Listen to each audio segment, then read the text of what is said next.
Lucy and I've been in recovery for 10 years now. I don't think I felt that I had any barriers as a woman specifically in recovery, but there was definitely a lot of barriers when I was trying to get into recovery, especially in Fife, where the focus was basically on harm reduction, trying to keep you safe, trying to put you on opiate replacement therapy, treatments. I also felt that while I was in these services that they weren't very encouraging, or if you were trying to reduce on your medication, they were quite reluctant to do things like that. You had to be what they deemed to be in a certain place. So I had to fight to come off the methadone, which I did, and then I switched to Suboxone, and then that was a big help for me. It cleared my head a lot from the fog of being on opiates for a long time.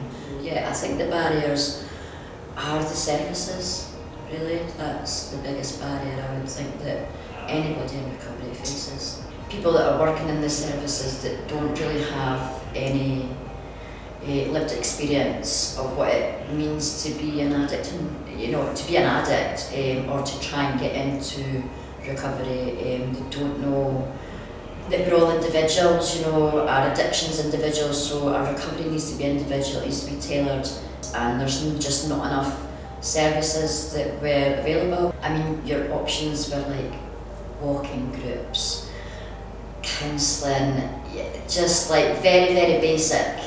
So I had to come through to Glasgow to get the help that I needed, which was fantastic for me. Meeting other people that were further on in their recovery journey was definitely a help. Getting involved with the Scottish Recovery Consortium right at the beginning, going to the recovery college, it made me think about my own mindset, about how I thought about my addiction, realising that it wasn't a personal failure, that it was just circumstances and mental health issues that led me down that path. But the main thing for me was that I got a family out of it. So I stopped using because I wanted to have a family, and then I fell pregnant quite quickly. So my daughter and my partner is what I've got, and then also relationships that had broken down, they've been rebuilt again. So I have a relationship with other family members that I'd lost over the years. It gave me the courage to go back to education.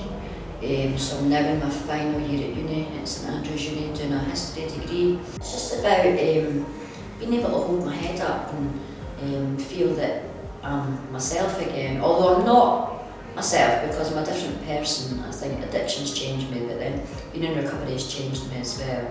I have good friendships, I have good relationships now. I'm able to function, I don't know, I'm just happy with life. My friend was talking about it in the car and would say basically just getting your life back. So that's what sustained my recovery.